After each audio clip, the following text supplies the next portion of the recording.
Assalamualaikum warahmatullahi wabarakatuh. Salam sejahtera bagi kita semua. Om Swastiastu, Namo Buddhaya, salam kebajikan. Baik, saya ucapkan selamat sore semua. Sebelum itu, saya perkenalkan, saya Ardi Fahmi Arif Domo dengan NIM 142 2404023. Di sini saya berkuliah di UPN Veteran Yogyakarta dengan jurusan akuntansi. Baik, di sini saya akan menjelaskan proposal kelompok kami, yang dimana di sini kami telah membuat proposal bisnis plan Yami Sago. Dan sebelumnya, yang saya hormati dosen pengampu mata kuliah kewirausahaan, yaitu Ibu Anake, dan seluruh teman-teman semua. Puji serta syukur kita panjatkan kehadirat Tuhan Yang Maha Esa, yang dimana Ia telah memberi kesempatan dan memberikan nikmat kesehatan sehingga kita dapat sehat, dapat bertubuh sehat dan melaksanakan kegiatan kita seperti biasanya. Baiklah, yang baiklah Ibu dan seluruh teman-teman, di sini saya akan menjelaskan proposal yang telah kami buat dari kelompok satu dengan judul proposal kami yaitu Business Plan Yami Sago. Jadi di sini saya dari kelompok satu, yang dimana kelompok satu itu beranggotakan 5 orang. Eh, Anggota pertama itu Saferian, yang kedua Yusuf, yang ketiga saya sendiri Ardi Fahmi, yang keempat Muhammad Zaki, dan kelima Muhammad Hanif Sidik.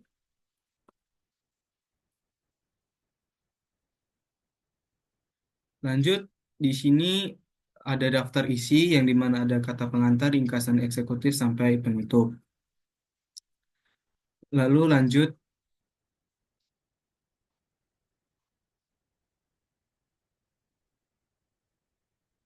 untuk latar belakangnya sendiri, kami telah membuat latar belakang proposal ini, yang dimana di tengah permasalahan ekonomi seperti pengangguran di era globalisasi, wirausaha menjadi solusi penting untuk mendorong pertumbuhan ekonomi. Kewirausahaan melibatkan pengembangan inovasi dan pemanfaatan peluang untuk menciptakan produk bernilai jual. Berdasarkan hal tersebut, dibentuklah usaha Yami Sago yang menghadirkan minuman sehat dan segar berbahan dasar buah dan sagu mutiara dipadukan dengan jeli, biji selasih, dan kuah krimi dari susu dan sirup. Usaha ini berkomitmen menyajikan produk berkualitas tinggi dengan harga terjangkau, serta bertujuan menjadi pilihan utama bagi pencinta minuman sehat dan berbagai kalangan. Untuk deskripsi perusahaan, di sini ada struktur organisasi yang dimana untuk CEO-nya ada Saferian, manajer keuangannya Muhammad Hanif, manajer produksinya ada Yusuf Baktiar, manajer penjualan ada Muhammad Zaki, dan manajer pemasaran itu saya sendiri, Ardi Fahmi. Untuk pembagian tugasnya, di situ ada CEO atau pemilik itu memimpin jalannya perusahaan sesuai visi misi, membuat keputusan untuk keberlangsungan keperusahaan, dan merencanakan, mengelola, dan menganalisis segala aktivitas. Dan di sini ada juga tugas dari manajer produksi, yaitu pertama merencanakan dan menyusun jadwal produksi, memastikan stok bahan baku memadai, menganalisis anggaran, dan mengontrol biaya agar efisien. Ada di sini tugas manajer penjualan, yang dimana dia tugasnya membuat perencanaan untuk mencapai target yang telah ditentukan, mengawasi semua kegiatan aktivitas penjualan, serta membuat metode untuk menjangkau pelanggan. Lalu di sini ada tugas manajer pemasaran, yang dimana tugasnya yaitu bertanggung jawab untuk mengembangkan rencana strategi pemasaran, lalu yang kedua mengimplementasikan rencana strategi pemasaran, dan mencoba proses marketing baru. Jadi konsep konsepnya di sini adalah konsep usahanya Yumisago ini memproduksi dan menjual minuman segar berbasis sagu dan buah-buahan segar seperti mangga, melon, dan stroberi. Produk ini juga dilengkapi dengan bahan tambahan sehat seperti jelly dan selasi serta kuah creamy dari campuran susu sirup. Usaha ini dijalankan dengan sistem pre-order untuk menjaga kesegaran dan kualitas produk, serta sistem pembayaran fleksibel melalui COD dan transfer. Lanjut di sini ada aspek pasar dan pemasaran. Untuk target pasar sendiri, yaitu semua kalangan, baik itu anak-anak hingga dewasa, yang menyukai minuman sehat dan kekinian. Untuk strategi pemasarannya,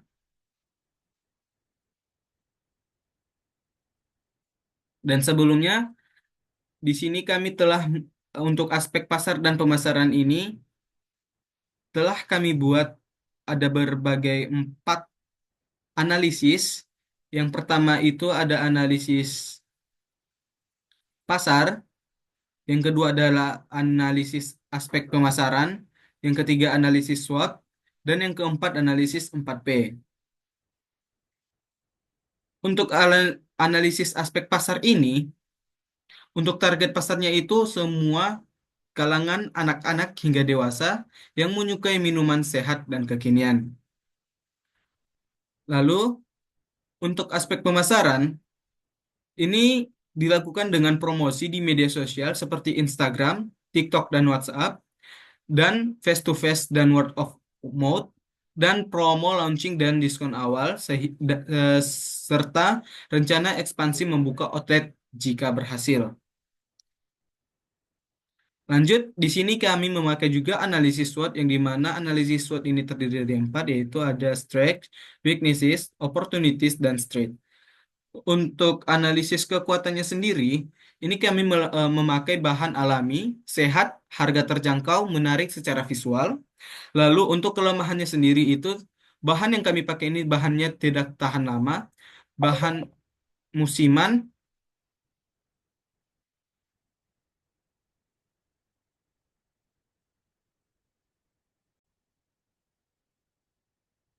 baik. Yang ketiga itu ada analisis SWOT, yang dimana analisis SWOT ini ada strength, weaknesses, opportunities, dan threats. Yang dimana untuk kekuatan sendiri atau strength ini, kami memakai bahan alami, sehat, harga terjangkau, serta menarik secara visual. Untuk winning seas atau kelemahan, kami ini memakai bahan yang tidak tahan lama, bahan musiman, serta fluktuasi harga atau harga bahan baku yang kami pakai ini berubah-ubah. Yang ketiga itu ada opportunities, peluang, yang dimana tren makanan viral, produk yang kami buat ini tren makanan viral, meningkatnya kesadaran hidup sehat.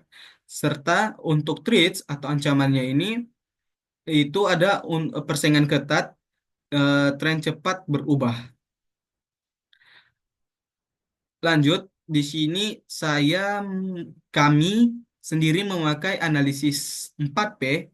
4P ini adalah produk, price, promotion, dan place. Untuk produk sendiri, ini kami menggunakan minuman buah sehat dan dalam kemasan praktis. Lalu untuk price-nya sendiri, ini price yang atau harga yang kami jual ini disesuaikan dengan harga pasar dan jenis buah. Untuk promosiannya atau promosi, ini kami menggunakan media sosial, diskon, demo produk. Untuk place sendiri atau tempat sendiri, ini produksi di rumah pemilik yang strategis. Lanjut, di sini ada aspek produksi, di mana di sini ada deskripsi produksi, jenis produk, untuk kualitas produk, waktu produksi, serta proses produksi. Untuk jenis produk sendiri, produk yang yang dijual oleh Yamisago berupa minuman cepat saji atau bisa juga seperti dessert bernama Mango Sago.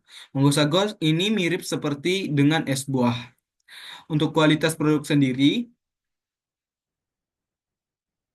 kualitas produk ini sangat berkualitas dan terjamin karena semua bahan menggunakan bahan alami dan tidak menggunakan bahan pengawet. Untuk waktu produksi di sini, kami memproduksinya di hari Minggu 21 Maret 2024 di waktu pukul jam 10 sampai jam 1 di tempat Kos Putra Bulastri Purwodadi. Untuk proses produksinya di sini ada alat. Alatnya sendiri yaitu ada pisau, kompor, tabung gas, panci, termos es, piring, sendok, teko, talenan, cetakan agar, kap plastik, sendok plastik, serta plastik kresek. Untuk bahannya sendiri, kami menggunakan mangga sebanyak 2 kilo, sagu mutiara 500 gram, susu evaporasi 810 gram, susu kental manis 280 gram, Nutrijel mangga 20 gram, selasih 3 sendok makan, sirup mangga 300 ml, es batu kristal setengah bal, dan serta gula pasir 600 gram. Di sini langkah pembuatannya ada 1, 2, sampai 10 langkah pembuatan. Dari siapkan alat, sehingga jadi manggo sago siap untuk dinikmati. Untuk usaha peningkatan penjualan di sini kami menggunakan iklan di media sosial, konten visual menarik, promo bundling dan diskon terbatas, menambah variasi rasa, meningkatkan kualitas layanan dan produk, m- penempatan lokasi jual strategis, serta membangun loyalitas pelanggan. Di sini ada aspek keuangan. Untuk ada di sini ada biaya produksi, yang dimana biaya produksi ini terdiri dari biaya investasi, biaya tetap, biaya bahan baku atau variabel, dan untuk biaya produksi sendiri atau biaya investasi sendiri ini kami tidak menggunakan atau eh, biaya karena untuk alat-alat sendiri yang kami gunakan itu merupakan barang sewa milik pribadi. Jadi dengan demikian biaya depresi juga tidak kami perhitungkan. Lalu di sini ada biaya tetap. Biaya tetapnya di situ ada sewa alat, sirup mangga, cup kemasan, sendok, kantong plastik serta biji selasi. Untuk harganya di sini dengan total biaya tetap yaitu Rp66.700. Untuk untuk biaya bahan baku atau bahan variabel sendiri, di sini kami menggunakan bahan mangga sagu, mutiara susu, mangga, sorry, mangga, sagu mutiara, susu evaporasi, susu kental manis, s- Nutrijel mangga, es batu kristal, serta gula pasir. Untuk mangga 2 kilo, mutiara sagu 500 gram, susu evaporasi 810 gram, susu kental manis 280 mili, Nutrijel 20 gram, es batu kristal setengah bal, serta gula pasir harga 8.000. Jadi total biaya bahan baku atau variabel itu sekitar 125.610. Untuk perhitungannya sendiri, modal awal itu biaya investasi, ditambah biaya bahan baku, ditambah biaya operasional, ditambah biaya depresiasi. Untuk biaya investasi sendiri nol, biaya bahan baku itu 125.610 ribu rupiah. Biaya operasional sekitar itu nol dan biaya depresiasi itu nol. Sehingga untuk modal awal itu sekitar 125.610. Untuk HPP sendiri itu HPP dihitung dari biaya tetap plus biaya bahan baku dibagi dengan jumlah produk. Jadi untuk jumlah produk sendiri kami akan membuat sekitar 32 cup yang dimana biaya tetapnya 66.700 ditambah biaya bahan bakunya sekitar 125.610 rupiah dibagi jumlah produksi tadi 32.000 sehingga untuk HPP sendiri itu 6.000.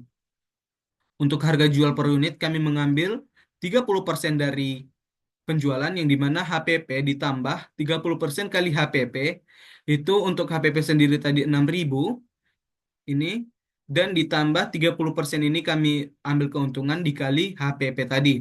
Jadi 6.000 ditambah 1.800 dari 30% dikali 6.000 yaitu sekitar 7.800 per unit atau kami genapkan sekitar 8.000 per unit atau per cup. Untuk analisis R per C atau biaya tetap ditambah eh sorry untuk analisis R per C itu kami menggunakan biaya tetap yang dimana biaya tetap ditambah biaya variabel biaya tetapnya dengan harga 66.700 ditambah biaya variabel 125.610 rupiah sehingga total biaya tetapnya itu 192.310 rupiah. Untuk total pendapatan sendiri untuk harga jual tadi harga jual dikali unit per jual. Untuk harga jual tadi 8.000 kali 32 per cup, untuk hasilnya sendiri sekitar 256.000. Untuk laba rugi, di situ total pendapatan dikurang dengan total biaya produksi, yang dimana total pendapatan tadi sekitar 256.000 dikurang dengan total biaya produksi itu sekitar 192.310 rupiah. Itu dapat sekitar 63.610 produk per produksi. Jadi kami itu mendapatkan untung sekitar 63.610. Untuk R persinya sendiri atau total pendapatan dibagi dengan total biaya produksi itu sekitar untuk total pendapatannya itu 256.000 dibagi dengan total biaya produksi sekitar 194.150 rupiah, itu sekitar 1,31. Jadi untuk usaha Yamisago ini menguntungkan R Persi tadi lebih dari satu. Jadi untuk R Persinya tadi ini 1,31 ini lebih, maka kami itu mendapatkan keuntungan. Untuk jangka waktu pengembalian modal itu, pengeluaran per pendapat pendapatan, pengeluaran sekitar 192.310 rupiah, untuk pendapatan sendiri 256.000, dan jangka waktu pengembalian modalnya itu sekitar 0,75. Untuk analisis BEP per unit itu, biaya tetap per harga per unit dikurang biaya variabel per unit itu sekitar 16,36 unit. Lanjut, untuk arus kas bebas, di sini arus kas dari aktivitas operasional, pendapatan penjualan biaya bahan baku sekitar 256.000, bahan baku biaya operasional sekitar 125.610 rupiah.